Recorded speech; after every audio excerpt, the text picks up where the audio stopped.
দর্শক আমন্ত্রণ 24 ঘন্টায় প্রেজেন্টেড বাকিজ সানশাইন, সঙ্গে আছে মাহফুজ মিশা। আপনারা জানেন একদিন করে নির্বাচন এগিয়ে আসছে এবং নির্বাচন যত এগোচ্ছে ততই রাজনীতিবিদদের নানা কথাবার্তা এবং নির্বাচন নিয়ে শঙ্কার কথাও কেউ এখনও প্রকাশ করছেন। জামাতের সিনিয়র নেতা আজকে ডক্টর তাহের তিনি স্পষ্ট করে বলেছেন, নির্বাচন পাতানো হলে অস্তিত্ব সংকটে পড়বে দেশ। প্রশ্ন হচ্ছে, এই সময়ে এসে পাতানো নির্বাচনের কথা কেন বলছে জামাত? অপরদিকে বিএনপি বলছে যারা পালিয়েছে, অর্থাৎ আওয়ামী লীগ কিংবা এই নির্বাচনে যারা বিএনপির প্রতিপক্ষ, তারা কখনো না কখনো আপোষ করেছেন।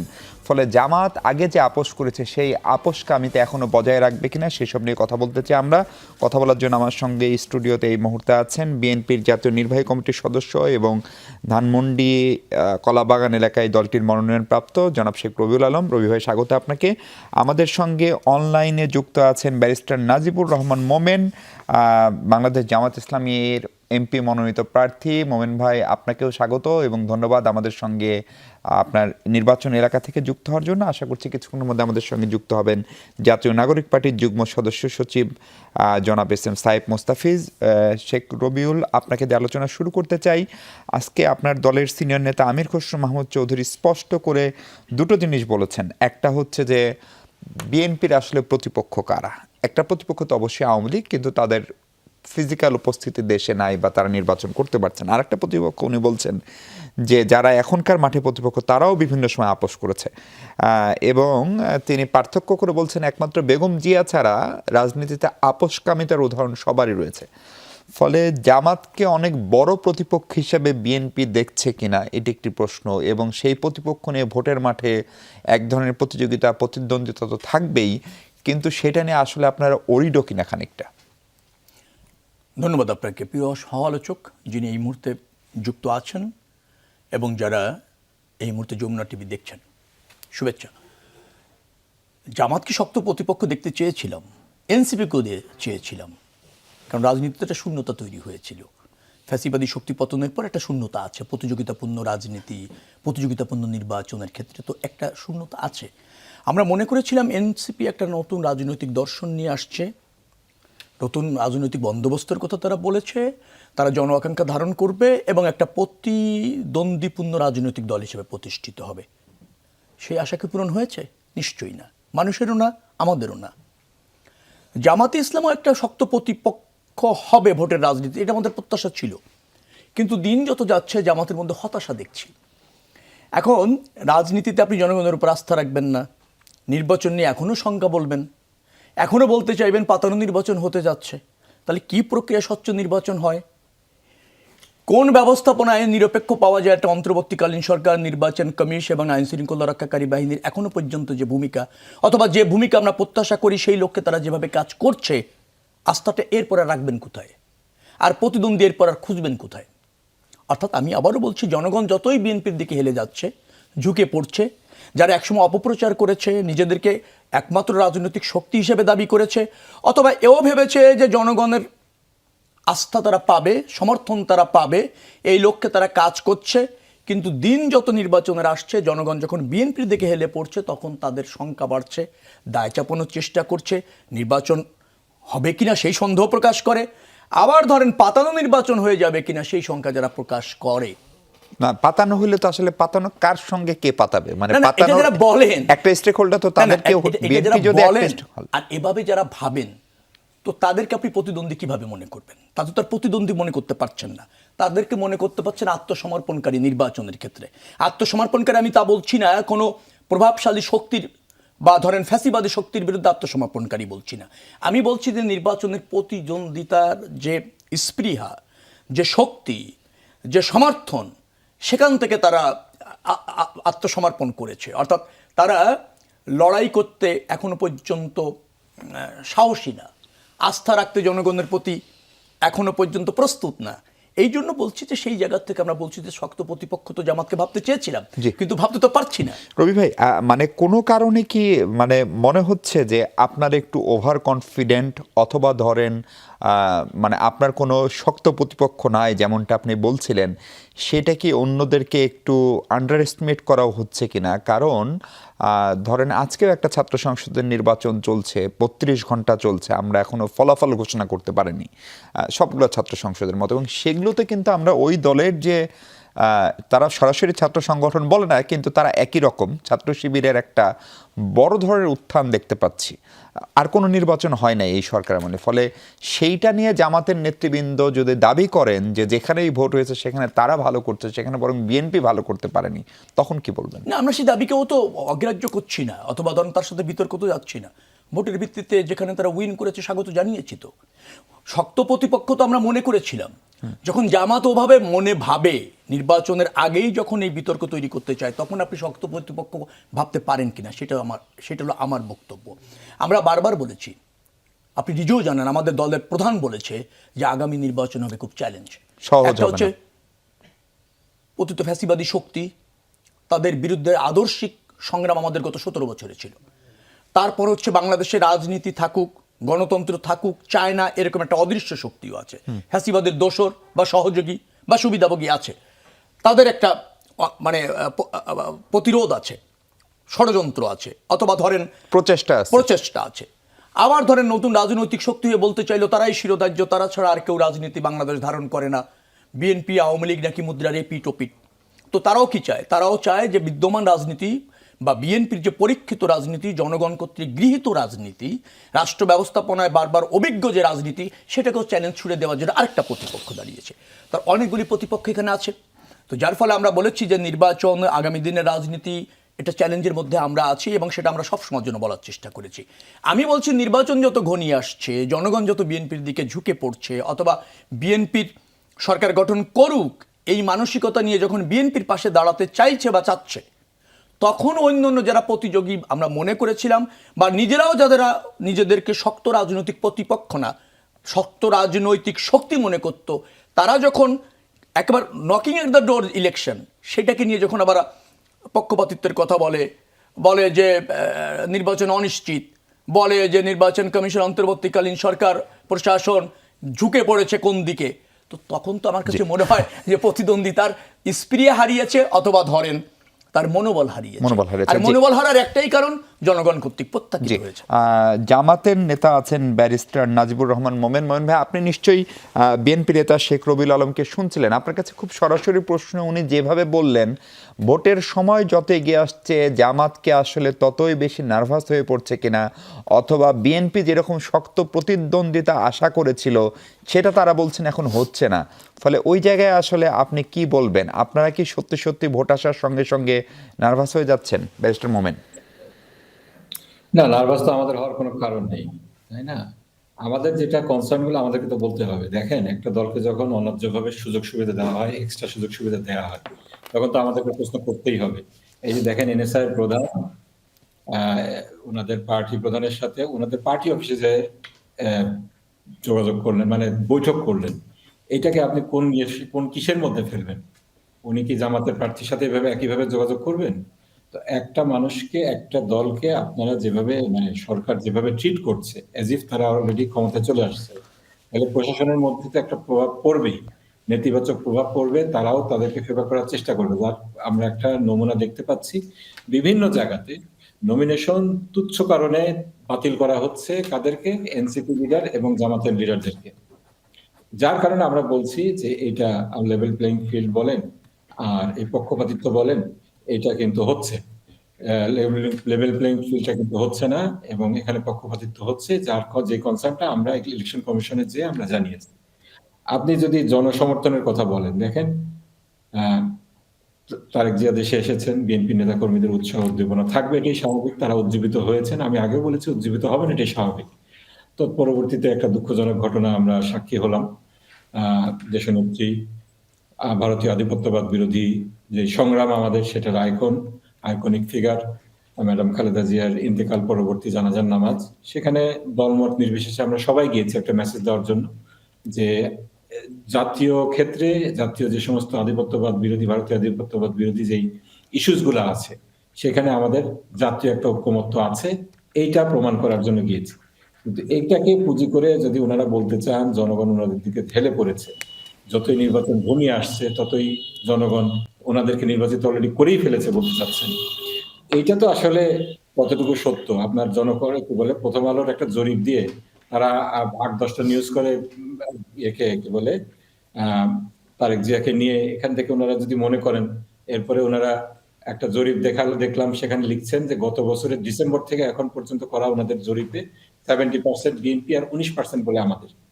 এইগুলা বলে ইলেকশন ম্যানিপুলেশন করার চেষ্টা করা, এগুলোর বিরুদ্ধে আমাদের দেখেন জনসমর্থন যে আছে, এত কিছুর পরে যে জগন্নাথ বিশ্ববিদ্যালয়ের যে ইলেকশনটা হলো, সেখানে আপনি দেখেন না যেভাবে প্রচার প্রপাগান্ডা চালানো হয়েছে, জরিপ মানে সুপারফিশিয়াল জরিপগুলাকে হাইলাইট করা হয়েছে, তারেক জিয়া আসার পরে বিএনপির পক্ষে জোয়ার উঠেছে, এটা যেন মানে প্রমাণ করার জন্য উঠে পড়ে লেগেছিল একটা গোষ্ঠী। কিন্তু এটা কিন্তু ব্যাকফায়ার করেছে। এখানে দেখছি শিবির বিপুল সংখ্যাগরিষ্ঠতা সমস্ত আসনে সমস্ত পদগুলোতে এগিয়ে আছে, নির্বাচিত হয়ে গেছে, উনি এতক্ষণে রেজাল্ট চলে আসছে। আমি যেটা বলবো যে এইটা আপনার যে মেল প্র্যাকটিসটা হলো গত কয়েকদিনে, এটা কিন্তু গণতন্ত্রের জন্য ভালো না। কিন্তু ব্যারিস্টার নাজিব, জামাতকে আপোষ করেছে সত্যি সত্যি, এবং আগের মতো এখনো কি আসলে কোন একটা আপোষ রফা করার চেষ্টা করছেন? কারণ আমার মনে আছে জামাতের আমির বেগম খালেদা জিয়া, সাবেক প্রধানমন্ত্রী, তার মৃত্যুর পরে তার সন্তান তারেক রহমান, যিনি বিএনপির ভারপ্রাপ্ত চেয়ারম্যান, তার সঙ্গে দেখা করতে গিয়ে বলেছেন যে আমরা আগেও একসঙ্গে ছিলাম, প্রয়োজনে ভবিষ্যতেও একসঙ্গে থাকবো। ফলে জামাতকে প্রতিদ্বন্দ্বিতা থেকে সরে এসে এক ধরনের ঐক্যমত বা একসঙ্গে সরকারের অংশ হওয়ারও কোনো চেষ্টা করছে?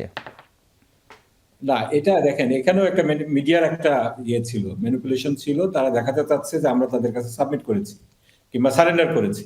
বিষয়টা কিন্তু এমন না। আমরা যেটা বলতে চেয়েছি, আমাদের আমির ডক্টর শফিকুর রহমান যেটা বলতে চেয়েছেন, দেশ গড়ার স্বার্থে ভবিষ্যতে সকলকে মিলে আমরা বাংলাদেশ যে গড়ব, সেই মেসেজটাই তিনি দিতে চেয়েছেন। তার মানে এটা না যে একসাথে ইলেকশন করবো আমরা বিএনপির সাথে। সেখানে তো ওনারা নমিনেশন পেপার সবগুলোতে সাবমিট করেছেন। আমরা আমাদের জোট যারা অংশীদার আছেন, যাদের সাথে আমরা নির্বাচন করছি, তাদেরকে বাদ রেখে, তাদের সিটগুলো বাদ রেখে বাকিগুলোতে আমরা নমিনেশন পেপার সাবমিট করছি। এখানে তো মূল প্রতিদ্বন্দ্বিতা হচ্ছে বিএনপির সাথে। কিন্তু বিএনপিকে সাথে নিয়েই আমরা যদি দ্বিতীয় ইলেকশনে, আমরা বলেছি আমরা সকলকে নিয়ে বাংলাদেশ গড়ব, সেটার মানে সেই স্পিরিট থেকে আমাদের আমির সেই কথাটা বলেছেন মিডিয়াকে। কিন্তু মিডিয়া এটাকে টুইস্ট করে এমন ভাবে দেখাচ্ছে যে বিএনপি জিতে গেছে, বিএনপিকে সাথে আমরা আপোষ করতে যাচ্ছি। এটা কিন্তু আসলে মূল মেসেজটা ছিল না। সবাইকে নিয়ে আমরা দেশ গড়তে চাই, সেটাই ছিল লক্ষ্য। কিন্তু আমরা যেটা লক্ষ্য করছি, সরকার এবং একটা মিডিয়া, যেটা আমরা সিন্ডিকেট বলবো, তারা এমন ভাবে নিউজ করছে, এমন ভাবে আচরণ করছে অ্যাজ ইফ বিএনপি ক্ষমতায় চলে আসছে। এইটা ইলেকশনের জন্য, ইলেকশনের যে আমরা ফেয়ার এবং লেভেল প্লেইং ফিল্ড এনশিওর করে ইলেকশন চাচ্ছি, সেটার জন্য ক্ষতিকর। এই কনসার্নটা আমরা রেজ করেছি আজকে ইলেকশন কমিশনের কাছে। জি, একদম পরিষ্কার। রবিল ভাই, ইলেকশন কমিশনে গিয়ে জামাত ইসলামীর যে প্রতিনিধি দল, তারা আনুষ্ঠানিকভাবে বলেছে দলীয় বিবেচনায় ডিসিএসপি নিয়োগ হয়েছে এবং তার প্রতিফলন মনোনয়নপত্র যাচাই বাছাই দেখা গিয়েছে, যেটি ব্যারিস্টার মোমেনও বলছিলেন যে শুধুমাত্র এনসিপি এবং জামাতের প্রার্থীদের প্রার্থিতা বাতিল হচ্ছে, অথবা বিএনপি সরকারে চলে এসছে, এরকম একটা আচরণ প্রশাসনের ভিতরে দেখা যাচ্ছে। সেইখান থেকেই উনি বলছেন যে আজকে ইউরোপীয় ইউনিয়নের একটা প্রতিনিধি দল গিয়েছিল, আপনি জানেন ইউরোপীয় ইউনিয়ন একটা পর্যবেক্ষক দল পাঠাবে, তাদের কাছেও তারা অভিযোগ করেছে যে আইন শৃঙ্খলা বাহিনী একদিকে ঝুঁকে পড়েছে। ফলে এই অভিযোগগুলো যখন বিদেশিদের কাছেও যায়, তখনই নির্বাচন নিয়ে প্রশ্ন তোলার সুযোগ আমরাই সবাইকে করে দিচ্ছি কিনা নির্বাচন হওয়ার আগেই। আমরা সবাই করে না দিলেও কোনো দল করে দিচ্ছে। এই যে বক্তব্য যে বাতিল হচ্ছে, এটা খুব না জানা এবং কম জানা বক্তব্য। মনোনয়নপত্র বাতিল, হ্যাঁ, সেটাই বলছে বাতিলের ক্ষেত্রে। বাতিল সব দলেরই হয়েছে, বিএনপির হয়নি? হয়েছে তো। বিএনপির একটা আসন শূন্যই হয়ে গিয়েছে, শেরপুর, আমাদের ফাইম, সম্ভবত দ্বৈত নাগরিকের কারণে। এই যে দায় চাপানোর চেষ্টা করা, জেনে বলছেন, আমি নিজে ওখানে ছিলাম, আমি নিজে নমিনেশনপত্র সাবমিট করেছি, বাছাই প্রক্রিয়াটা আমি দেখেছি, অত্যন্ত স্বচ্ছতার সাথে করেছে। জামাতের কয়টা বাতিল হয়েছে, বিএনপির কয়টা বাতিল হয়েছে, সবারই বাতিল হয়েছে, এনসিপিরও বাতিল হয়েছে। কারণটা কি জানার চেষ্টা করেছেন? ঋণ খেলাপি প্রতিষ্ঠিত দ্বৈত নাগরিক, তারা ব্যাখ্যা করছে কারটা বাতিল হলো, কারটা গ্রহণ করলো। ছোট ছোট ক্লারিক্যাল মিস্টেক যেগুলি আছে, আমার সামনে রিটার্নিং কর্মকর্তা ডেকে কারেকশন করে নিয়েছে আমার সামনে, এবং তারা ব্যাখ্যাও করছেন যে আপনার এটা এই কারণে আমরা বাতিল করলাম, এইটা গ্রহণযোগ্য না, ব্যাখ্যা দিচ্ছেন। এবং প্রার্থীরা কিন্তু ওই ইনডোরে ওখানে স্বীকারও করছেন সেটা ভুল করেছেন। এখন আপনি হলফনামায় সই করলেন না, আপনার খেলাফি ঋণ, আপনার দ্বৈত নাগরিক যখন ওরা তদন্ত করে আর কি, আপনি সব সংস্থা কিন্তু যায় এবং যে সমস্ত তথ্য থাকা দরকার তাদেরও কিন্তু কর্মকর্তারা রাষ্ট্রের, তারা কিন্তু উপস্থিত থাকেন, প্রার্থীর বিপরীতেই বসে থাকেন। তারা কিন্তু ব্যাখ্যা করেন যে কোথায় আপনার ত্রুটি আছে এবং কোন ত্রুটিটি সংশোধনযোগ্য, সেটা অত স্থগিত করে, আর কোন ত্রুটির কারণে আপনার ফর্ম বাতিল হয়ে যাবে, নমিনেশন ফর্ম, সেটা তারা ব্যাখ্যা করছে। তারপর আপিলের সুযোগ আছে, সেটা নিয়ে আদালতে যাওয়ার সুযোগ হচ্ছে। আপনি দায়ী চাপায় দিলেন যে বিএনপির কথা এটা হচ্ছে, এটা কোনো রাজনৈতিক শিষ্টাচার হতে পারে কিনা? আর আপনি এভাবে যদি বলেন, তাহলে নির্বাচন কমিশনকে যে সহযোগিতা করা দরকার রাজনৈতিক দলের বা অন্তর্বর্তীকালীন সরকারের, সেই জায়গা থেকে আপনি মানে নিজেকে গুটিয়ে নিচ্ছেন বিচ্যুত কিনা? করছেন। তো এটাকে আপনি দায়িত্ববোধের পরিচয় দিচ্ছেন না কি? আরে ভাই, নমিনেশন ফর্ম তো এমন না যে তা কোনদিন বাতিল হয় না। বাতিল হওয়া অতীতও হয়েছে, এখনো হবে। দু একটা একেবারে সংশোধনযোগ্য থাকবে না, স্থায়ীভাবে বাতিল হবে, কোনোটা আদালতে গিয়ে আবার ফিরে পাওয়া যাবে। এটা তো নির্বাচন প্রক্রিয়ার অংশ। তো সেটাকে কেন আপনি পক্ষপাত হিসাবে নির্বাচন কমিশন, আইন শৃঙ্খলা রক্ষাকারী বাহিনীর উপর দায় কিন্তু দিচ্ছেন? প্রশাসন কি সত্যি সত্যি একটু প্রো বিএনপি? না, বিএনপি কেন হবে? প্রশাসন নিরপেক্ষ হলেই বিএনপির হয়ে যায়। কিন্তু যারা রাজনীতিতে, আমি আবারও বলতে চাইছি যে আনুকূল্য চাচ্ছেন, বিএনপি আনুকূল্য চাচ্ছে না। বিএনপি মব সৃষ্টি করেছে। বিএনপি প্রশাসনের বিরুদ্ধে এই পর্যন্ত যে সমস্ত পদক্ষেপ বিএনপি নেতা কর্মী বা এই নমিনেশনের ব্যাপারে নেওয়া হয়েছে, সেটা নিয়ে সমালোচনা করেছে। কারণ বিএনপির দায়িত্বশীল রাজনৈতিক দল, সে জানে যে এগুলি ব্যবস্থাপনার অংশ। অন্যরা যারা কোনো কিছুই মানতে চায় না, শুধু নিজের পক্ষে সব কিছু চান, ধরেন ভাই আপনার একটা বেশি বাতিল হয়েছে, বিএনপির একটা কম বাতিল হয়েছে, তো তাতেই পক্ষপাতিত্ব হয়ে গেল। এই যে জামাত ইসলামের আমির শোক বইতে সই করতে গিয়েছেন, তারেক রহমানের সাথে সৌজন্য দেখা করেছেন, যা বলেছেন সেটা ওনার উপলব্ধি থেকে বলেছেন, আমি সেখানে যাচ্ছি না। এনএসআই প্রধান তিনিও শোক বইতে সই করতে গিয়েছেন, সেখানে সৌজন্যভাবে তারেক রহমানের সাথে দেখা করেছেন, এক কাপ চা খেয়েছেন। এনএসআই প্রধান দেখা করেছেন মানে প্রশাসন বিএনপির পক্ষ হয়ে গিয়েছে। তো এরকম একটা চা খাওয়ার দাওয়াত দেন না, এনএসআই প্রধান গিয়ে আপনাদের সাথে একটু চা খেয়ে আসুক কয়েকবার। অন্তর্বর্তীকালীন সরকার যখন আপনাদের সাথে মিটিং করে, নির্বাচন কমিশন যখন আপনাদের কথা শোনে, সব ঠিক আছে। যখন আমরা কথা বলতে যাই, তখনই পক্ষপাতিত্ব হয়ে যাচ্ছে। এই হীনমন্যতা আর এই ধরেন দুর্বলতা থেকে আপনি অন্য রাজনৈতিক দলকে বের করবেন কোথার থেকে? আমি বলছি ওই জায়গায়, আমি বলছি না যে জামাত পরাজয় মেনে নিচ্ছে অথবা তারা দুর্বল, আমরা তাকে শক্ত প্রতিদ্বন্দ্বী দেখতে চাই। কিন্তু আমি বলছি মনস্তাত্ত্বিকভাবে তাদের যে আচরণ, তার মধ্যে দোষ খুঁজা, নিরপেক্ষহীনতা খুঁজা রাষ্ট্রের প্রতিষ্ঠানগুলির প্রতি, এটা দায়িত্বশীলতার পরিচয় নয়। এটা এক ধরনের নির্বাচনে এক ধরনের অন্তরায় তৈরি করা। আমি বলতে চাচ্ছি, নির্বাচন সুষ্ঠুভাবে আয়োজন করার জন্য রাষ্ট্রের যেমন দায়িত্ব আছে, রাজনৈতিক দলগুলোর দায়িত্ব আছে। আমরা কোনো কারণ ছাড়া ধরেন ছোটখাটো এক্সকিউজে তাদের সংশোধন করে দিতে পারি নির্বাচন কমিশনকে, আইন শৃঙ্খলা রক্ষাকারী বাহিনীকে বলতে পারি ব্যত্যয় এখানে আছে, তুমি সজাগ হও, আরো সক্রিয় হও, আরো নিরপেক্ষ হও। কিন্তু দায় চাপিয়ে দিয়ে যেটা করতে চাচ্ছে, সেটা নির্বাচন এক ধরনের অনুষ্ঠিত হবার অন্তরায় বেরিয়ে আসতে হবে। নাজিব ভাই, আপনি কিছু বলতে চান? তার আগে আমি একটু জিজ্ঞেস করেও রাখি যে আপনি নিশ্চয়ই শেখ রবিউল ভাইকে শুনছিলেন। আমরা দেখেছি ধরেন মাহমুদুর রহমান মান্নার একটা আসনে প্রার্থিতা থেকেছে, যে একই ধরনের কাগজপত্র তিনি জমা দিয়েছেন, আর এক আসনে বাতিল হয়েছে। সিলেট বিভাগে একাধিক প্রার্থীর ক্ষেত্রে দ্বৈত নাগরিকত্ব জনিত জটিলতায় একজনেরটা থেকেছে আর একজনেরটা বাতিল হয়েছে। এহতেশামের কথাই ধরেন বলছি। ফলে এগুলো আসলে কি আপনারা এগুলোকে আসলে কেন ভুল না বলে পক্ষপাতমূলক আচরণ বলছেন, সেটি একটি জায়গা। এবং দ্বিতীয় জায়গা হচ্ছে যে বিভিন্ন সরকারি কর্মকর্তা, দপ্তর, এমনকি সরকার প্রধানের সঙ্গেও তো আলাদাভাবে আপনারাও দীর্ঘদিন বৈঠক করেছেন, দীর্ঘ সময় বৈঠক করেছেন, বিভিন্ন ইস্যুতে বৈঠক করেছেন। তখন যদি পক্ষপাতের অভিযোগ না আসে, তাহলে শেখ রবিউলের যে যুক্তি, এখন কেন সে অভিযোগ আসবে আসলে? আচ্ছা, আমি আপনাকে প্রথম থেকে বলি, এই যে ডিসিদের নিয়োগটা হলো, আমাদের সাথে কিন্তু, আমাদের সাথে শুধু না, সকল দলের সাথে কথা ছিল। প্রশাসন ইলেকশনের পূর্বে সকল যে রদবদলগুলো হবে, বদলিগুলো হবে, এগুলো লটারির মাধ্যমে হবে।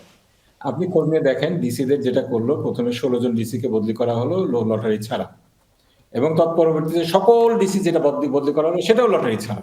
16 জনকে বদলি করে তারা টেস্ট করলো, ওয়াটার টেস্ট করলো যে কেউ কোনো প্রতিবাদ করে কিনা। যখন দেখলো প্রতিবাদ করা হয়নি, নিজেদের ইচ্ছা মতো তারা বদলি করলো। এখন দেখা যাচ্ছে এরা পক্ষপাতিত্ব করছে। আপনি সিলেটের কথা বললেন, একই ইস্যু, দুইজন প্রার্থী, একজন বিএনপির আর একজন এনসিপির, দুইজন একই ধরনের কাগজপত্র জমা দিয়েছেন। দুইজনই ব্রিটেনের হোম অফিসের কাছে অ্যাপ্লিকেশন করেছেন তাদের নাগরিকত্ব যেন উইথড্র করা হয়।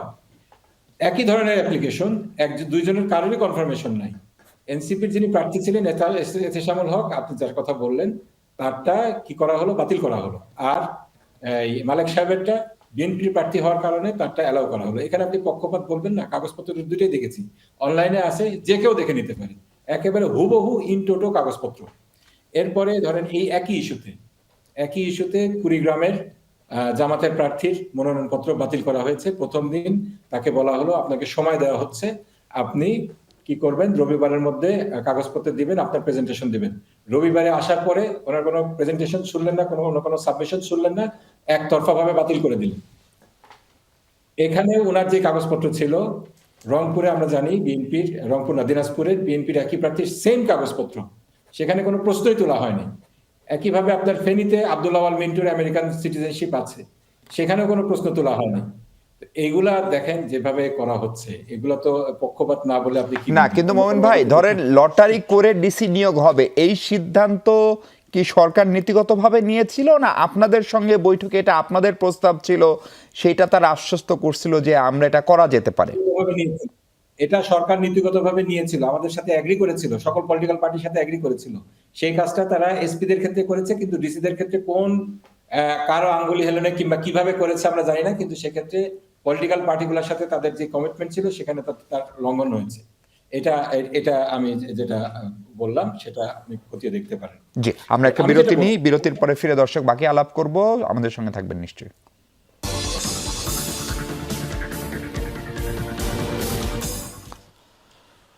দর্শক আরেকবার স্বাগত 24 ঘন্টা। আমরা সমসাময়িক রাজনীতি নিয়ে কথা বলছি। জামাতের নেতা ব্যারিস্টার নাজিবুর রহমান মোমেন অনলাইনে যুক্ত আছেন আমাদের সঙ্গে। মোমেন ভাই, এই আপনার নেতা ধরেন আবু তাহের সাহেব আজকে কেন এখনো আপনারা পাতানো নির্বাচনের শঙ্কা করছেন? ধরেন আর 1 মাসের মতো সময় আছে নির্বাচনের।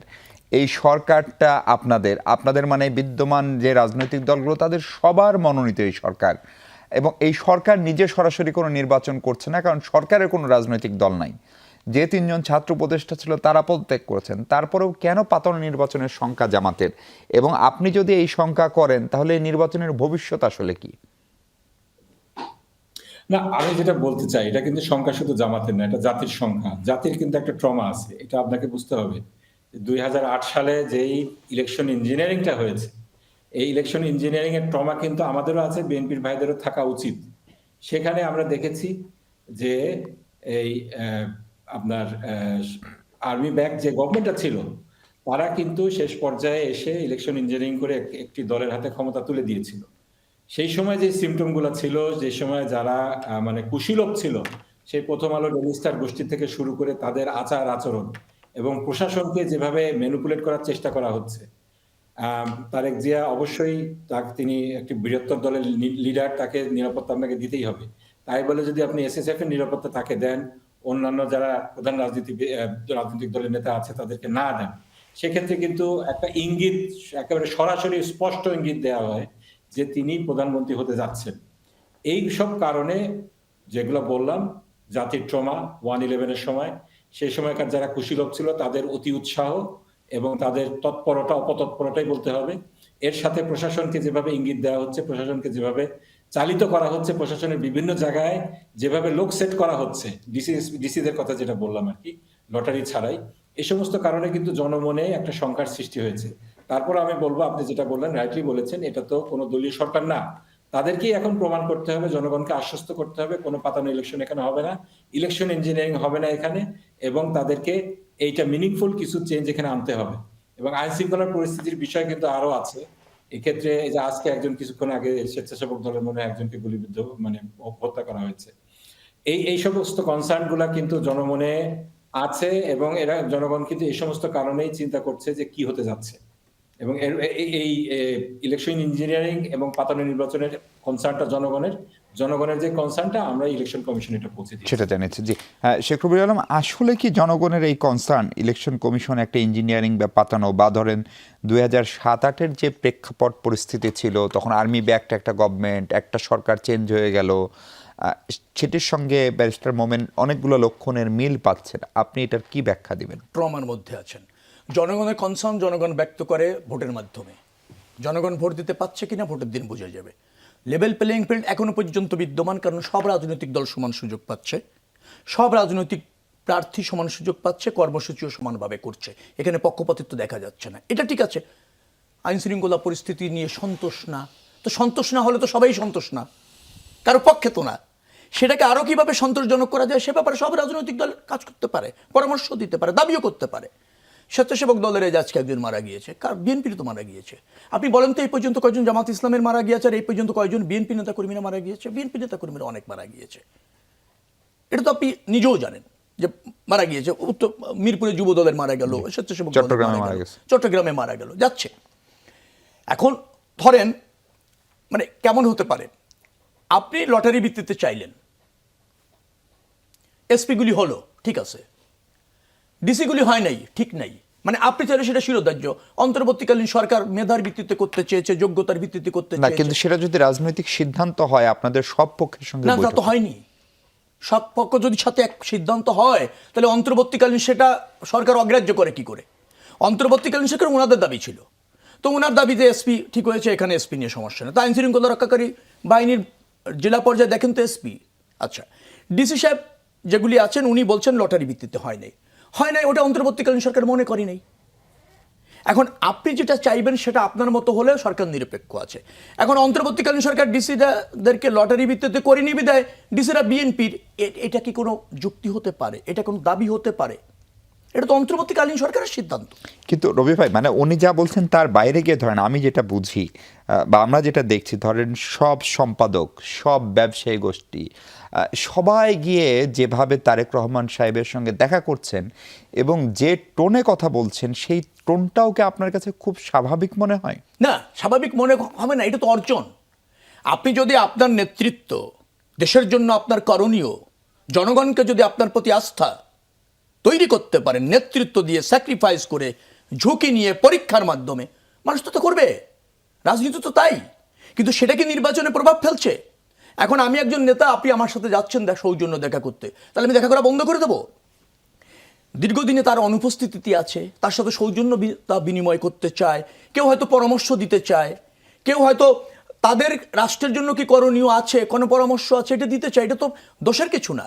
সেটা নির্বাচনে প্রভাব পড়ছে কিনা, জনগণের উপর ধরেন পক্ষপাতিত্ব ভাবে চাপ হচ্ছে কিনা, অথবা সমর্থন চাওয়া হচ্ছে কিনা। আপনি রাজনীতি করেন একটি বড় দলের, বারবার রাষ্ট্র ব্যবস্থাপনায় ছিলেন, বিভিন্ন গোষ্ঠীর সাথে আপনার একটা মানে সৌহার্দ্যপূর্ণ সম্পর্ক থাকবে, সাক্ষাৎ থাকবে, সেটাতে আরেকজনের গোত্র দেওয়া হবে কেন? একই অবস্থা তো জামাত ইসলামের আমিরের কাছে হয়নি। ব্যবসায়ীরা জামাত ইসলামের আমির বাসায় যায়নি, ইউরোপিয়ান জামাত ইসলামের আমিরের বাসায় যায়নি, অন্যান্য স্টেক হোল্ডাররা জামাত ইসলামের আমিরের বাসায় যায়নি। গিয়েছে তো, দেখেননি? গিয়েছে জামাত ইসলামের আমির যখন অসুস্থ ছিলেন, আমরা কি আপত্তি করেছি? আমরা কি বলেছি যে রাজনৈতিক মানে প্রশাসন এবং সবকিছু জামাতের দিকে ঝুঁকে গেছে? বলছি আমরা, কারণ আমরা জনগণের উপর আস্থা রাখি। আমরা তো তা বলিনি। আপনারা কেন বলছেন? একটাই কারণ, সব জায়গায় বিএনপি দেখছেন। আমি আবারও বলতে চাই, আমরা এখনো মনে করি জামাত ইসলাম, এনসিপি সহ যারা আছে, তারা একটা প্রতিযোগিতাপূর্ণ রাজনীতি এবং প্রতিযোগিতাপূর্ণ নির্বাচনের মধ্যে থাকবে। মনে রাখা দরকার যে যিনি যেটা বলছেন, তো এটা তো এক ধরনের সংখ্যা, এই সংখ্যার মধ্যে থেকে রাজনীতি হবে না। আস্থার জায়গা থেকে রাজনীতি হতে হবে, জনগণের উপর আস্থা। আপনাকে একটু থামাই, আমাদের সঙ্গে এস.এম. সাইফ মোস্তাফিজ মাত্র যুক্ত হয়েছেন, জাতীয় নাগরিক পার্টির যুগ্ম সদস্য সচিব। সাইফ, আপনাকে স্বাগত এবং দুঃখিত অনেকক্ষণ পরে আমরা আপনাকে পেলাম। আমরা কথা বলছিলাম আজকে জামাত ইসলামের একটা প্রতিনিধি দল নির্বাচন কমিশনে গিয়েছিল আবু তাহের সাহেবের নেতৃত্বে, এবং তারা স্পষ্ট করে অভিযোগ করেছে দলীয় বিবেচনায় ডিসিএসপি নিয়োগ দেওয়া হয়েছে, মনোনয়নপত্র যাচাইয়ে তার প্রতিফলন দেখা গিয়েছে, আইন শৃঙ্খলা বাহিনী বা প্রশাসন একটা দিকে ঝুঁকে পড়ছে, ফলে সেখান থেকে পাতানো নির্বাচন কোনোভাবেই বাংলাদেশের মানতে পারবে না। প্রশ্ন হচ্ছে, গণ অভ্যুত্থানের পরে যে সরকারটি আসলো, যে সরকারটাকে বিএনপি, জামাত, আপনারাও তখন অন্য ফরম্যাটে ছিলেন, কিন্তু সেই অর্থে এনসিপি তৈরি করলেন, সেখানে নির্বাচনের 1 মাস আগে পাতানো নির্বাচনী শব্দটা বাংলাদেশের মানুষকে কেন শুনতে হচ্ছে? নাকি এটি কেবলই হেরে যাওয়ার ভয় থেকে বলা? ধন্যবাদ আপনাকে, আমার বিজ্ঞ সমালোচক এবং যারা দেখছেন তাদেরকে শুভেচ্ছা জানাচ্ছি। দেখেন, আমি একটা এক্সাম্পল দিচ্ছি যে এইবার যারা মনোনয়ন দিয়েছেন, জমা দিয়েছেন, তাদের মধ্যে 32 জন ঋণ খেলাপি আছেন, তাদের 16 জনই হচ্ছে বিএনপির। এটা একটা, তারা তাদের মনোনয়ন কিন্তু বৈধতা পেয়ে গেছেন, প্রার্থী হিসেবে তারা বৈধতা পেয়ে গেছেন। এছাড়া আরও মানে কয়েকজন আছেন যাদের দ্বৈত নাগরিকত্ব আছেন, এবং তারা এগুলো হলফনামা সব জায়গায় তারা এটা লুকিয়েছেন, এবং এখন সেগুলা সোশ্যাল মিডিয়াতে বের হয়ে গেছে। এগুলোতেও নির্বাচন কমিশন বলেন বা দায়িত্বরত ডিসি বলেন, তাদের অগোচরেই বা তারা জেনেও কি এগুলো পাশ করে ফেলেছেন কিনা বা বৈধ দিয়ে ফেলেছেন কিনা, এটা এক্সাম্পল শুনলেই বুঝবেন। এখানে জাতীয় নাগরিক পার্টি বা আমাদের শরিক অন্যান্য যেসব রাজনৈতিক দলগুলো আছে তাদের ক্ষেত্রে এরকম আমাকে একটা এক্সাম্পল দেখান যেগুলো বিএনপির ক্ষেত্রে আছে, তাহলে কি মানে অলরেডি সেই জায়গাটা কি ক্রিয়েট হয়নি যে আসলে পুরো প্রশাসন থেকে শুরু করে প্রত্যেকটা যেখানে অর্গান আছে তারা প্রত্যেকেই আসলে বিএনপি মুখী হয়ে গেছে এবং তারা ধরেই নিয়েছে যে আগে যেরকম গোপালগঞ্জ, টুঙ্গিপাড়া বা একদিকে তাদের মক্কা ছিল, এখন হঠাৎ করে আমরা দেখছি গুলশান অথবা বগুড়ার দিকে তাদের মক্কা চলে গেছে। তো এইটা তো আপনারা সাংবাদিক আছেন, আমাদের যারা সচেতন নাগরিক আছেন, তারা প্রত্যেকটা জায়গায় এলাকাতেও দেখতে পাচ্ছেন যে কীরকম একটা বৈষম্য তৈরি হয়ে গেছে প্রত্যেকটা রাজনৈতিক দলের ভিতরে এবং বিএনপিকে আলাদা কিভাবে ট্রিট করা হচ্ছে। সাহেব, আমি আপনার এই জায়গায় একটা প্রশ্ন করি। ধরুন প্রত্যেক নির্বাচনের আগে একটা আবহ তৈরি হয়, যে আবহ থেকে মনে হয় যে এই রাজনৈতিক দলটি এগিয়ে আছে। সেটা এখন ধরুন অনেক জরিপ হয়, কিন্তু 2008-এ আমার যতদূর মনে পড়ে জরিপ দেখার ফলে একদিকে জরিপ, আরেকদিকে গণমাধ্যম উপস্থিতি, আরেকদিকে জনমানুষের উপস্থিতি, চায়ের কাপের আলোচনা, সেই সব জায়গায় যদি একটা আবহ কোনো একটা দলের পক্ষে যায় সেটা কেন অপরাধ হবে? এটা একটি প্রশ্ন। দ্বিতীয় প্রশ্ন হচ্ছে যে ধরেন নির্বাচন কমিশনে যে হলফনামা জমা দিচ্ছে, এটা পুরো বিষয়টাই তো আসলে প্রদর্শিত হয়, ফলে আপনার দলেরও অনেকে এরকম যে হলফনামা জমা দিয়েছেন এবং তাদের যে অস্বাভাবিক আয় সেটি নিয়েও নিশ্চয়ই প্রশ্ন তোলার সুযোগ আছে, যেমনটা বিএনপির অনেক নেতার ক্ষেত্রে আছে। কারণ বিএনপি ডেফিনেটলি আমাদের ক্ষেত্রে অবশ্যই প্রশ্ন তোলার সুযোগ আছে। আমাদেরকে সম্পূর্ণভাবে যাচাই বাছাই করে যে যে সিস্টেমের মধ্যে দিয়ে আছে, আমাদেরটা তো মোটামুটি সবারই বৈধতা পেয়েছে, 2 জন সম্ভবত তাদের বৈধতা পায়নি। বাকি যাদের পেয়েছে তারা অবশ্যই, এটা আমরা ওপেন, এটা আপনারা যে যে ফরম্যাটে আছেন আপনারা চেক করেন, সেটা নিয়ে কোয়েশ্চেন করেন, এটা নিয়ে আমাদের কোনো সমস্যা নেই। এবং যেই আবহাওয়ার কথা বললেন, এটা নিয়ে তো আমাদের কোনো সমস্যা নেই, কিন্তু এই আবহাওয়ার ফলে যদি আমার ডিসিএসপি হচ্ছে যে তাকে আলাদা করে ট্রিট করে, এই আবহাওয়াটা আবার কোন আবহাওয়া? এই আবহাওয়া তো আওয়ামী লীগের সময়ে দীর্ঘ 17 বছর ধরে এই আবহাওয়া তৈরি ছিল। আমরা তো প্রশাসনকে আমরা চেয়েছি যে নিরপেক্ষভাবে তারা তাদের দায়িত্বটা পালন করবে।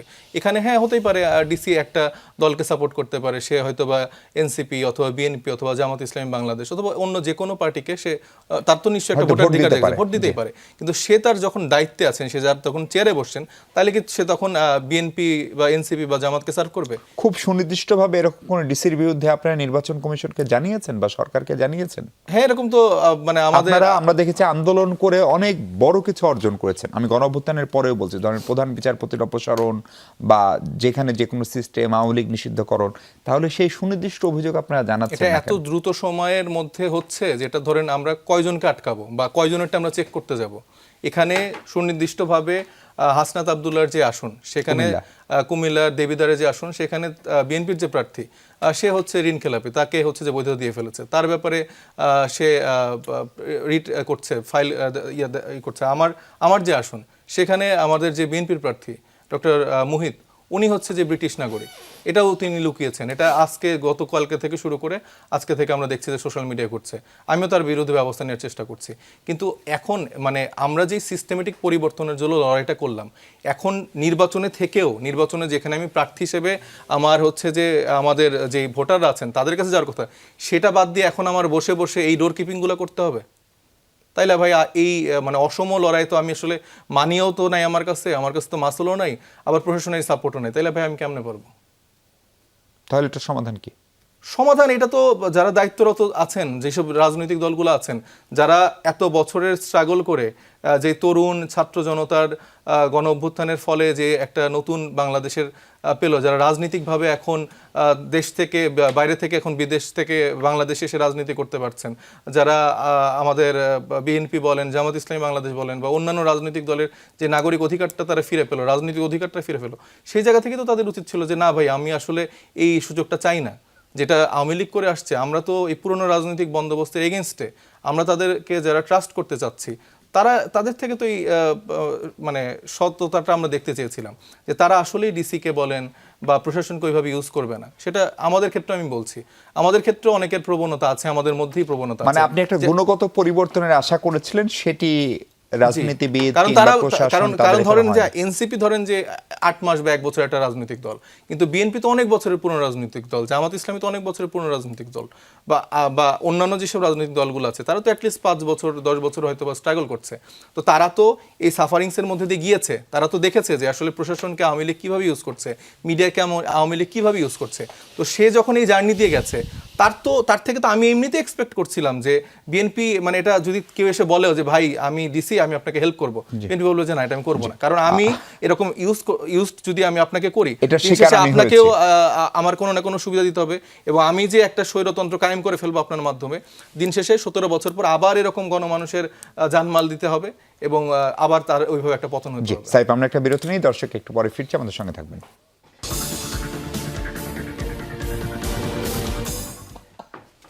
দর্শক, আরেকবার স্বাগত 24 ঘন্টায়। আমরা কথা বলছি সমসাময়িক রাজনীতি নিয়ে। সাইফ, একদম অল্প সময়ে আপনাকে যেহেতু পরে পেয়েছি, সেই কারণে আপনি নিশ্চয়ই আজকের একটা খবর দেখেছেন যে ভারত বাংলাদেশ সম্পর্কে আরেকটা নতুন টানাপোড়েন তৈরি হয়েছে ক্রিকেট খেলাকে কেন্দ্র করে, এবং বাংলাদেশ আজকে আমাদের ক্রীড়া উপদেষ্টা বিসিবির সঙ্গে বৈঠক করে আনুষ্ঠানিকভাবে জানিয়েছে আমরা অবশ্যই বাংলাদেশ ক্রিকেট খেলতে চাই, কিন্তু কোনোভাবেই সেটা আত্মসম্মান বিসর্জন দিয়ে না। প্রশ্নটা হচ্ছে যে এই জায়গায় বিসিবির ভূমিকা, ভারতের যে ক্রিকেট কন্ট্রোল বোর্ড তাদের ভূমিকা, এবং ভারতের যে অপেশাদারী আচরণ বিশেষ করে মোস্তাফিজকে নিয়ে, সেটাকে আপনারা কিভাবে দেখেন এবং সরকারের ভূমিকাকে এই জায়গায় কিভাবে মূল্যায়ন করেন? আমরা খুবই নেগেটিভলি দেখি, এবং ভারতের যে আধিপত্যবাদের যে একটা নমুনা সেটা দেখেন সামান্য, এটা একটা ক্রিকেটের মতো একটা খেলার ভিতরে তারা সেই রাজনীতিটা দেখাচ্ছে, তাদের মানে ধর্মীয় যে ফ্যাসিজম সেই জায়গাটা তারা প্রকাশ করছে, এবং উগ্রপন্থী তাদের যে রাজনৈতিক ধারা এবং বলয় সেটার পরিপূর্ণ প্রকাশ তারা দেখিয়ে দিয়েছে পুরো বিশ্বকে। এবং তাদের যে মোড়লগিরি করার অভ্যাস, আইসিসি তো আসলে ইন্টারন্যাশনাল ক্রিকেট কাউন্সিল না, এটা আসলে মূলত বলা যায় ইন্ডিয়ান ক্রিকেট কাউন্সিল, যেখানে জয় শাহ আসলে এখন প্রেসিডেন্ট, এবং তার মন মর্জি মতো করে সে বলে দিল যে না, বাংলাদেশ হচ্ছে ভারতে খেলতে হবে, শ্রীলঙ্কা খেলতে পারবে না, অথবা পয়েন্ট কাটা যাবে। তো এই অডাসিটি বা এই জায়গাটা তো আসলে আমরা দীর্ঘদিন ধরে তাদেরকে সুযোগটা করে দিয়েছি, যেটা বিগত সময়ে শেখ হাসিনার যে রিজিম ছিল তারা তাদেরকে ওই রকম দাসত্ব করেছে, তাদেরকে প্রভু হিসেবে মেনে নিয়েছে, এবং ভারত চাই যে আমরা ওই রকম করে দাসত্ব করে যাই। কিন্তু সেই জায়গা থেকে মানে বাংলাদেশের বিসিবি বা বাংলাদেশ বর্তমান ইন্টারিম গভর্নমেন্ট যেরকম ভূমিকা রেখেছে, আমি সেটাকে প্রশংসা করি, এবং এইভাবেই কথা বলতে হবে। আমার যে রাইটটা আছে সেই রাইট নিয়ে আমি কথা বলবো। আমার কূটনৈতিক সম্পর্ক অবশ্যই প্রত্যেকটা দেশের সাথে আমার রাখতে হবে, কিন্তু আমার স্বার্থবিকে আমি কারোর সাথে কূটনৈতিক সম্পর্ক করব না।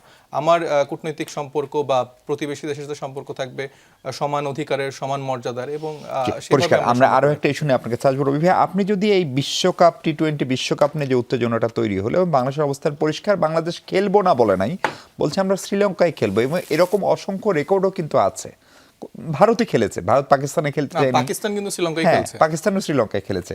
তাহলে বাংলাদেশের ক্ষেত্রে সেটি হবে না কেন? এটি একটি প্রশ্ন। দ্বিতীয় প্রশ্ন হচ্ছে, বিশেষ করে বেগম খালেদা জিয়ার জানাজার সময় শেষ শ্রদ্ধা জানাতে ভারতের পররাষ্ট্রমন্ত্রী যখন আসলেন, তখন মনে হলো সম্পর্কটাকে একটা ওয়ার্কিং রিলেশন নেওয়ার প্রচেষ্টা ভারতের পক্ষ থেকেও দৃশ্যমান হচ্ছে। সেই সুরটা আবার কেটে গেল কিনা? আমার কাছে মনে হয়েছে যে ভারত এবং বাংলাদেশ দুটি দেশই সম্পর্ক একটা রিজনেবল রাখার জায়গায় আরও তৎপর হওয়া উচিত। ভারত যেটা করেছে মুস্তাফিজের ব্যাপারে সেটা খুবই আপত্তিকর। আবার আমরাও যেভাবে যে পথে হাঁটছি তাতে সম্পর্কের উন্নতি না হয়ে অবনতির দিকেই যাচ্ছে।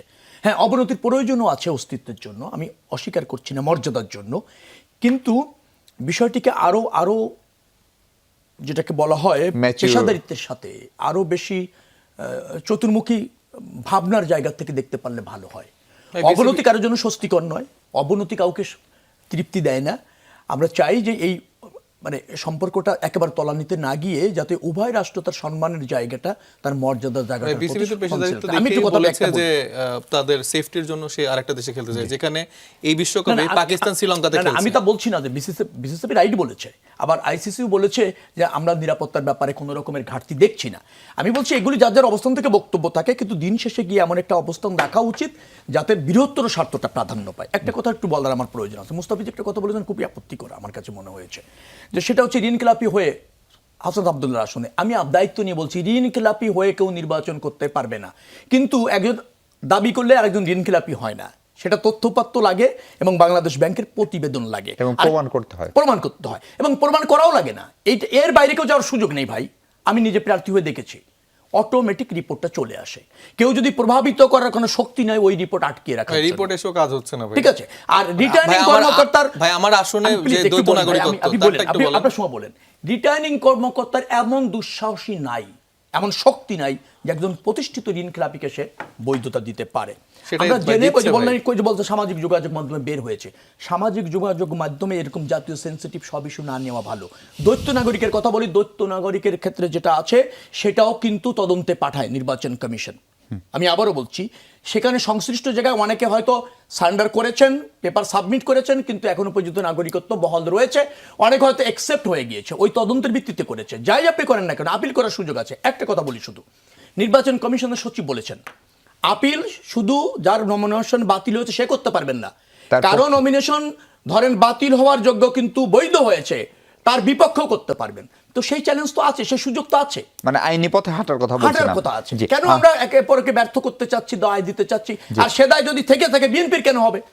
জি, ব্যারিস্টার মোমেন, আপনি নিশ্চয়ই শুনছিলেন আমি আপনাকে ভারতের সঙ্গে ক্রিকেট নিয়ে যে টানাপোড়েনটা শুরু হলো এবং সেটা এখন যে জায়গায় গেল, সেটার বাংলাদেশ ভারত ইস্যু নাই, সেটার সঙ্গে ইন্টারন্যাশনাল ক্রিকেট কাউন্সিল জড়িত, তার প্রেসিডেন্ট ভারতীয় না যে দেশেরই হোক, কিন্তু সেটা তো সবার কাউন্সিল হওয়ার কথা। সেই জায়গায় বাংলাদেশের অবস্থান খুবই পরিষ্কার যে আমরা ক্রিকেট খেলতে চাই, কিন্তু কোনোভাবেই আমার ক্রিকেটের সঙ্গে সংশ্লিষ্ট অন্য যারা, সেটা দর্শক হোক, সাংবাদিক হোক, তাদের নিরাপত্তা বিকিয়ে দিয়ে না। এবং ভারতে যে আমরা নিরাপদ না, সেটা তো ভারতের ক্রিকেট বোর্ড বললো বলেই মুস্তাফিজকে তারা বাদ দিল। ফলে এই জায়গাটার আসলে সমাধান কি?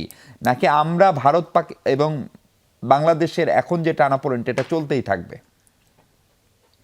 না, আমি যেটা বলবো, ভারতের এই দাদাগিরি কিন্তু নতুন না, এটা দীর্ঘদিন থেকেই হয়ে আসছে। দেখেন আমাদের সাথে যে ইনসিডেন্টটা হয়েছে মুস্তাফিজকে নিয়ে, সেখানে ভারতীয় ক্রিকেট বোর্ড অফিসিয়ালি বলেছে তাকে নিরাপত্তা দেওয়া সম্ভব না, তাকে উইথড্র করতে করা হয়েছে এই কারণে। সেক্ষেত্রে আমাদের অবশ্যই যৌক্তিক গ্রাউন্ড রয়েছে সেখানে খেলতে না যেতে চাওয়া। পক্ষান্তরে দেখেন, ভারতের সাথে কিন্তু পাকিস্তানের যুদ্ধ হয়েছে ঠিকই আছে, কিন্তু ভারতীয় ক্রিকেটারদেরকে তারা নিরাপত্তা দিতে পারবে না পাকিস্তান কখনো বলে নাই। কিন্তু তারা বারংবার এশিয়া কাপে পাকিস্তান হোস্ট হয়েছে, কিন্তু খেলা হয়েছে দুবাইতে। এখানে কিন্তু এই বিশ্বকাপটা শ্রীলঙ্কাতেও হচ্ছে, ভারতেও হচ্ছে। এখানে আপনার হোস্ট শুধু ইন্ডিয়া সেটা না, এশিয়া কাপের হোস্ট কিন্তু ছিল শুধুমাত্র পাকিস্তান। সেক্ষেত্রেও ইন্ডিয়া পাকিস্তানে খেলেনি। সে এখন বাংলাদেশকে যখন ভারতীয় ক্রিকেট বোর্ড একজন ক্রিকেটারকে আপনি নিরাপত্তা দিতে পারছেন না, একই সাথে যে ইনসিডেন্টস গুলো বাংলাদেশ হাই কমিশনের সামনে হয়েছে, কনসুলেটের সামনে হয়েছে, একেবারে কূটনৈতিক পাড়ায় হয়েছে, এগুলোকে তো ইগনোর করা যাচ্ছে না। বাংলাদেশিদেরকে যে সমস্ত মিডিয়াতে সেভাবে আসছে না, সে বাংলাদেশি ট্যাগ দিয়ে সেখানে হত্যা করা হচ্ছে, সেখানে নির্যাতন করা হচ্ছে, সেখানে বাংলাদেশি দর্শকরাও খেলা দেখতে যে সেফ ফিল করবেন না। সেক্ষেত্রে আমি মনে করি বিষয়টা যদি আইসিসি, যেটা বললেন অমিত শাহ ছেলে এখন হলো আইসিসির চিফ, সুতরাং এই আইসিসি কে আপনার বিসিসিআই এর একটা অঙ্গ সংগঠন বলাই যায়। এবং তারা অতীতে ভারতকে যেভাবে ফ্যাসিলিটি দিয়েছে, আমাদেরকে পরিষ্কার বলে দিচ্ছে যে না, ভারতে না গেলে আপনার পয়েন্ট কাটা যাবে। এটা তো হতে পারে না। এটা আমার মনে হয় ইন্টারন্যাশনাল আরবিট্রেশনে যাওয়া উচিত, যে সমস্ত স্পোর্টস বিষয় নিয়ে যে সমস্ত আরবিট্রেশন হয় সেখানে যাওয়া উচিত, এবং এটা আরো বড় ধরনের নয়েজ করা উচিত। বাংলাদেশকে আত্মসম্মানের সাথে কোনোভাবেই এখানে কম্প্রোমাইজ করা ঠিক হবে না। এখানে শুধু আত্মসম্মানের বিষয় না, এখানে আমাদের ক্রিকেটারদের নিরাপত্তার বিষয় আছে, জননিরাপত্তা। মোহন ভাই, আপনাকে রবিউল ভাইয়ের অনুমতি নিয়ে আমি সাইফকে আর একটা প্রশ্ন একটু করতে চাই, কারণ আমরা প্রায় 20 মিনিট থেকে পাইনি। সাইফ, রবি ভাই যেভাবে স্পষ্ট করে বললেন, ওনার আগেও নির্বাচন করার অভিজ্ঞতা আছে, যে ঋণ খেলাপি কারো পক্ষেই নির্বাচন করা সম্ভব না, কারণ এটার জন্য ন্যাশনাল আইডি কার্ড নাম্বার দিলেই বাংলাদেশ ব্যাংক যেখান থেকে তার ঋণ নেওয়া থাকে সেটা বের হয়। ফলে কোনো ডিসি বা এসপি কেন এই ঝুঁকিটা নেবে, সেটা প্রথম প্রশ্ন ওনার, এবং সেই প্রশ্নটা আমিও আপনাকে করতে চাই। দ্বিতীয়ত হচ্ছে যে দ্বৈত নাগরিকত্বের ক্ষেত্রে যদি আপনার আপত্তি থাকে, সেই আপত্তি যদি নির্বাচন কমিশন বা রিটার্নিং অফিসার সঠিক নাও নেয়, অন্য একজন প্রার্থী গিয়েও আরেকজনের বিরুদ্ধে আপিল করতে পারবে। তাহলে সেটি না করে ফেসবুকের সব তথ্যই আমরা বিশ্বাস করব কিনা? ডেফিনেটলি করবেন না। এই অভিযোগগুলোর প্রমাণ বা সত্যতা আছে দেখেই এটা বলা হচ্ছে, এবং প্রার্থী হিসেবে যে আপিল করার জায়গাটা সেটাও আমরা করছি। কিন্তু এইটার যে রেজাল্ট বা ফলাফল, সেটা আসলে এর মধ্যেই আসলে গৃহীত হয়ে তাদের প্রার্থিতা বাতিল বা সেই জায়গাটা আসলে উদাহরণ আমাদের কাছে আসবে কিনা সেটা নিয়ে আমরা সন্দিহান। আমার ধারণা এটা ইলেকশন হয়ে যাওয়ার পরে হয়তো বা এটার একটা রেজাল্ট আসতে পারে, যেটা আসলে আমাদের পুরাতন রাজনৈতিক বন্দোবস্ত এবং আমাদের যে ট্রেডিশনাল পলিটিশিয়ানরা আছেন তারা যেভাবে ফাঁক ফোকর দিয়ে যেভাবে পলিটিক্সটা করছে, যেভাবে ঋণ খেলাপি হওয়ার পরেও তারা খুব প্রাউডলি আসলে ইলেকশনগুলো করে আসে, তো সেটাই এখনো হয়ে যাওয়ার। আপনি আসার আগে রবিউল ভাই জামাত এনসিপি নিয়ে বলছিলেন যে আপনারা একটু নার্ভাস কিনা নির্বাচন এগিয়ে আসার সঙ্গে সঙ্গে, বিশেষ করে ধরেন এনসিপির মধ্যে মাঝখানে আপনাদের নিজেদের কিছু লোকজন তাদের মতভেদের কারণে চলে গেছে, যেতেই পারে, এবং নির্বাচনের পরিস্থিতি বিএনপির দিকে এক ধরনের গণজোয়ার, সেই সব দেখে রবি ভাই দাবি করছিলেন যে অন্য অনেকে নার্ভাস হয়ে পড়ছে। না, নার্ভাস না, মানে আমরা শঙ্কিত, আমরা হচ্ছে সিকিউরিটি নিয়ে শঙ্কিত। কারণ আমরা ধরেন যে যে রাজনীতিটা করে আসছি বা ছোটবেলা থেকে যেভাবে বড় হয়েছি, আমরা আসলে ওই মাসেল পাওয়ারটা করে আসিনি। এই আপনাকে ধরে ধরে মারা, আমার আরেকজনকে থেকে হুমকি দেয়া, এটা তো আসলে আমরা করি নাই। কিন্তু আমরা যখন মাঠে যাচ্ছি তখন আমরা দেখতে পাচ্ছি যে বিএনপির মতো রাজনৈতিক দলগুলো সেই মাসেল পাওয়ার দেখাচ্ছে। তো সেই জায়গায় ধরেন এই গুণগত পার্থক্যটা আমাদের সাথে তাদের আছে। মানে এ পর্যন্ত কাউকে দেখিয়েছে নির্বাচনী প্রচারণা আনুষ্ঠানিকভাবে যদিও শুরু হয়নি? না, মানে এখন তো আনুষ্ঠানিকভাবে শুরু হয়নি, কিন্তু এলাকাগুলোতে অলরেডি তাদের প্রভাব প্রতিপত্তি এবং আমাদের হয়ে যারা কাজ করছেন তাদেরকে একরকম হুমকি দিচ্ছেন, আবার হচ্ছে যে যারা হচ্ছে যে ভোটাররা আছেন তাদেরকেও একরকম শাসানো হচ্ছে। এইগুলা আপনারা সাংবাদিক, আপনারা আরো ভালো করে বের করতে পারবেন। অনেক ধন্যবাদ সাইফ, অনেক ধন্যবাদ শেখ রবিউল আলম, ধন্যবাদ ব্যারিস্টার মোমেন। দর্শক, এই ছিল আলোচনা। ভালো থাকুন সবাই, নিরাপদে থাকুন।